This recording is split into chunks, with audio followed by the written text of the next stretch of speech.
to the Wrestling Supershow podcast. I'm your host, Joey Roberts, and I'm excited to bring you this very first episode of the Wrestling Podcast. And alongside me is my co-host and the number one Coco Beware fan in the world, James Tingstrom. How are you doing today, man? I hate Vince McMahon, but other than that, I'm doing very well. How are you? I think I feel about the same thing. Feeling the same. It's going to be that kind of show, folks. It's going to be that kind of show. Yes. We are very anti Vince McMahon around here.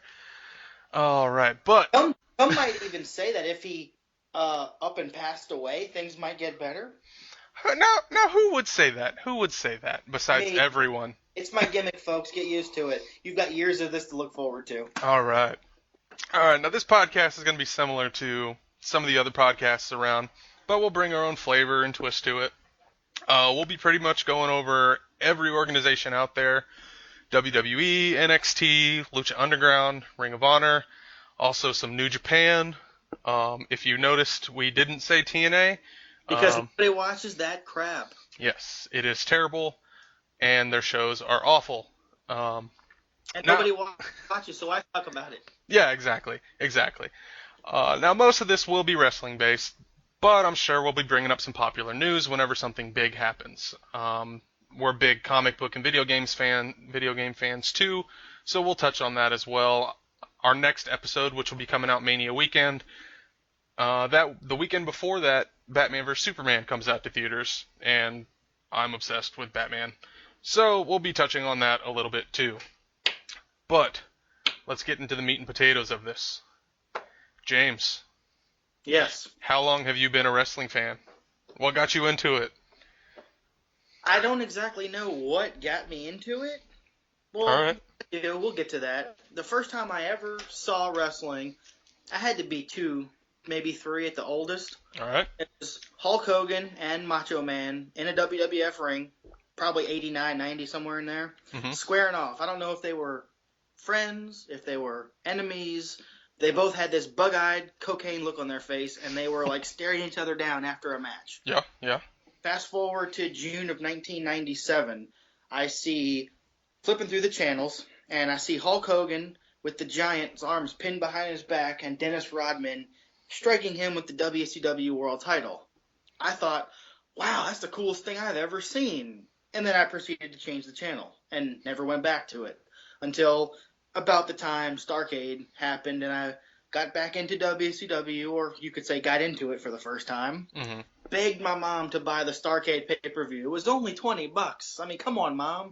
Nope, she wouldn't buy it for me. And anyway, from there, I was WCW from 97 until mid-99 when they really started to suck. And then I got right into WWF, although I was aware of them. Around the time Mike Tyson showed up, I was starting to get aware. Stone Cold Steve Austin was he was so mainstream that's what kind of drew me in, but I didn't get into WWF, regularly until somewhere in 99. I stopped watching WCW for good about the time Harlem Heat got back together in 99. Somewhere, I think that was May or June. I had enough, so I quit. And then it was WWF from there on out. I gave TNA a shot a few different chances, and they always burned me. So now it's the stuff we're going to be covering is the stuff I watch. Exactly. Now, who are some guys or girls that you were big into growing up? And they don't necessarily have to be, WCW, but you could do WWF or whatever. As you're going to find as we go along, I was a WCW kid. I never liked WWF. I can't tell you much other than what I've seen on tape.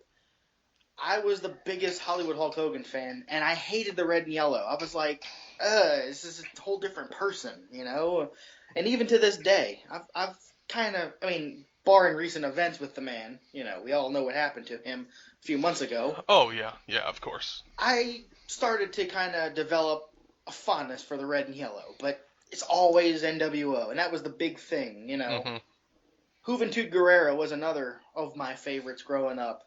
Me and a few friends at school would always talk about the cool 450 he did Monday night, and the cruiserweights were the best thing to watch, Oh, yeah. Every Tuesday morning it was, oh my God, did you see that match with Juventud and Ray, or Psychosis and Ray, or whoever Dean Yeah, Malenko was fighting that week? yeah, Dean Malenko versus Eddie.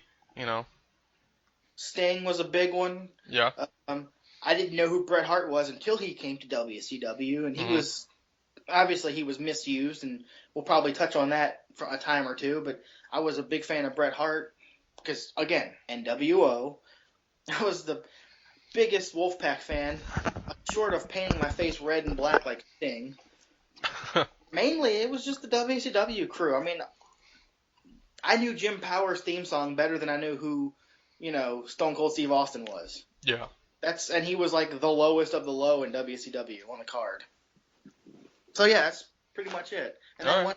once I got into the WWF, it was, Undertaker, Rock, Triple H, the Attitude Era guys that everybody talks about. I was a big fan of Test back in the day, which I still can't explain that one to anybody without being embarrassed. It's okay. His name is We'll Test. forgive you for now.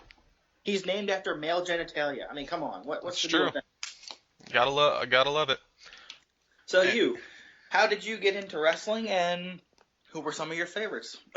well, I've always been a fan. My dad, growing up, was always was always watching wrestling, so I always watched it with him. And whenever he passed away, whenever I was 6, it just stuck with me. I kept watching it every week. Now there's been, a time or two where I, stop watching here or there. Um, but for the most part, I've been watching it my whole life. My brother Jacob is actually named after Jake the Snake Roberts. Nice. That's how my dad was, how big of a fan he was. Um, but yeah, I mean, growing up, I was always big in. I was watching both WCW and WWF at the time.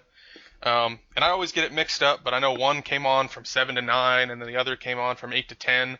So I'd watch one for the first hour, switch to the other, and kind of flip back and forth from that, 8 to 9 hour, whichever one was less or least boring. Um, and then from, 9 to 10, I would just watch the other one. Um, but yeah, WCW wise, I was a big Sting fan. I always liked Sting. Kevin Nash, Scott Hall, always liked them. Um, Whenever Goldberg wasn't talking, um, whenever he was just beating the crap out of everyone, I really liked him. Um, for some reason, I really liked Raven. Oh, Uh, yeah, I forgot about him. yeah, I always liked Raven. Growing up, I always liked DDP's finisher. Him as a wrestler was all right, but I always loved doing the diamond cutter to people, mainly I my cousins and my brother. I kept a Uh, running tally of all the different positions he would do the diamond cutter from. oh yeah, Turnbuckle, yeah, the turnbuckle one, yeah, power bomb. yeah. But yeah, and then like WWF wise, I was a big fan, Stone Cold. I was never a big Rock fan just because I was always big, like I always hated the bad guys. So the Rock most of the time has been a bad guy up until the more recent years, but I was never a Rock fan. I was never a fan of, the Authority, the corporation back in the day. Um, but yeah, I mean, there's been so many that I've been a fan of. But like nowadays, I'm a big, Kevin Owens fan, um, Seth Rollins. Even like if you go to like Ring of Honor, I'm a huge Young Bucks fan. Uh, Uh, I know I like them. I met them and they were super cool. And it's just if you're cool to me, I'm cool with you. I don't care what your gimmick is. yeah, the gimmick gets me. I mean, it's like they're seem like nice guys from the interviews I've seen, and Kenny Omega hangs out with them, so they can't be that bad of guys. Oh, Kenny Omega's so cool. I mean, so currently, yeah, pretty much everybody who's on my TV I'm a fan of Oh because yeah. I understand what they're doing now more than when I was a kid. But like the Young Bucks, I guess my problem with them is they're stop. I don't need 40 super kicks. Okay, Shawn Michaels needed one. You don't need 40. Yeah. I Yeah. know that's their gimmick, and I understand that. I'm not crapping on the gimmick. I'm just saying you don't need 40 super kicks. And it's cool when Mr. Wrestling 3 or Mr. Wrestling 2 or Steve Corino Yeah, Yeah, exactly. that's Screams it. cool. That's cool. I don't know, man. I don't know. Yeah, you'll come around to them. Also, Yeah, they're young kids. They'll um, get there one day. I'm I'm recently new to the New Japan, so I know Tanahashi's a big name, and he always puts on good fights. Okada, I just saw him for the first time. He's awesome. Uh, Kushida, yeah. There's so many that like I'm just like I said, I'm just now getting into New Japan, so like I have no idea um yeah, I have no Yeah, idea who half these guys are that are thousands of miles across the world. So it's like my first New Japan experience was Wrestle Kingdom 9, and that's because Jeff Jarrett was on Colt Cabana's podcast, mhm, and he marketed the hell out of it. He got yeah, me so excited for the show. I put down my $55. I recorded it. I watched all 4 hours 3 times. It was like the best pay per view I ever saw. yeah, Just from there, I followed them on Access TV. I was kind of bummed they didn't have the pay per view this year, the Wrestle Kingdom show on American pay per view, but yeah, what you gonna do, you know? But yeah. yeah, I keep up with them from the other podcast I listen to. I keep current, but for the most part, I'm 10 weeks behind on the Access TV show, and I'm getting there, guys. I'll catch up one day. Yeah, and ever since you introduced me to the We Watch Wrestling podcast, I've been trying to find as much New Japan stuff as possible because they're obsessed with it, and the passion that they have for it is It's a seeping. great product. It's a Yeah, exactly. fun. It's easy to watch New Japan because you don't have to listen to JBL, Michael Cole, and Byron Saxton talk about the app or tell me how to download an app or Hey, about how Friends' much? Adventure Time last week. Hey, how much is the WWE Network again? Oh, that's right. You've told us 38 Uh, times. 722. Something like that. 316, I don't somewhere know. around there. Who knows? Roman Reigns 515. Oh, you. Oh. But yeah, who are you a fan of nowadays? Rollins, Owens, Danielson. Oh, I'm sorry, Daniel Bryan. Got to get it right, guys. For Yeah, market, exactly. I'm still. I don't know. I'm 50-50 on Triple H. When he's in a suit and tie, it's like, But when he's like cross chopping Roman Reigns and making him bleed, I'm like, this is the most. I'm 12 years old again. Yeah, exactly. And going back to WrestleMania 30, I was so on Daniel Bryan's side. I wanted him to win everything and be the champion and But just tw- bring the but Superdome to its knees. but But 12-year-old you was like, die, Daniel Bryan. Triple seven, H is the ruler. 7 days before that pay-per-view, Triple H came out and cut one of his patented 2-hour promos, and somehow I got worked, and he swerved me, and I was crush him, Triple H, crush him, Yep. win the belt, make it an All Evolution final, and I was honestly bummed out. I was the only person in the 70,000 people in the Superdome that was bummed out You when you Daniel mean Bryan you won. mean this you mean the Silver Dome? Oh yeah, the Silverdome. I was Thanks, there Hogan. too. Thanks, Hogan. When Triple H didn't come out and put himself in the main event on purpose, I was like, but H, you're supposed to win the belt. You let me down, bro. What's up?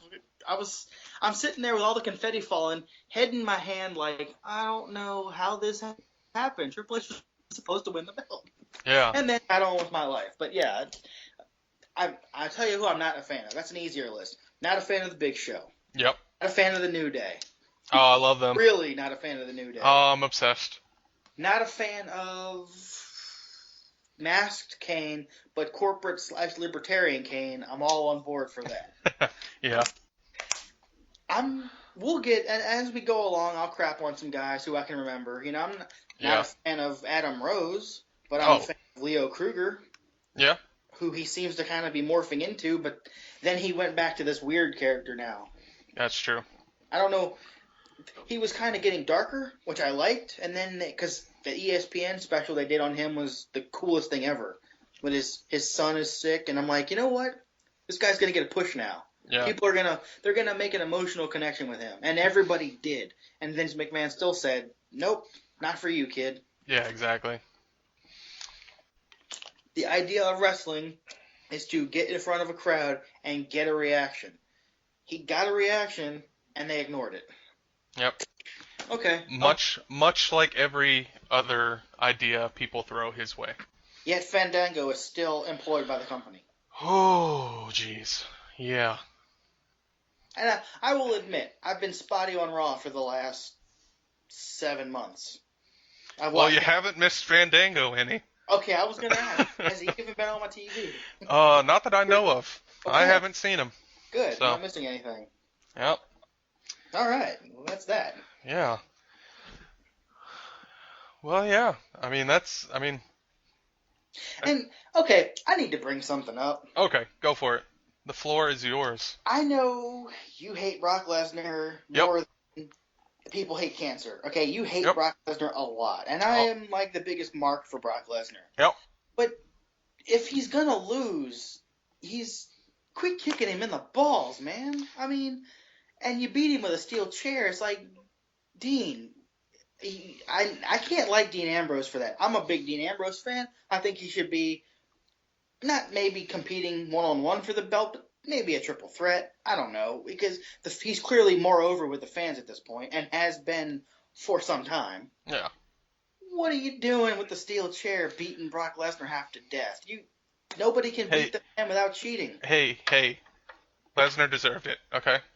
Okay, I'm sure he deserved it. Brock Lesnar came back in 2012. Okay, he fought John Cena, destroyed John Cena. Why did he lose? He got cute and tried to do some flying knee thing over the top rope and almost broke his neck. Mhm. Okay, fast forward to his million matches with Triple H. Why did he lose? Because Triple H is Triple H, and he probably said, "No, you're not beating me." Yep. He won a couple of those, but he lost most of them. Hey, he did break Triple H's arm. Twice. Yes. Fast forward to Undertaker.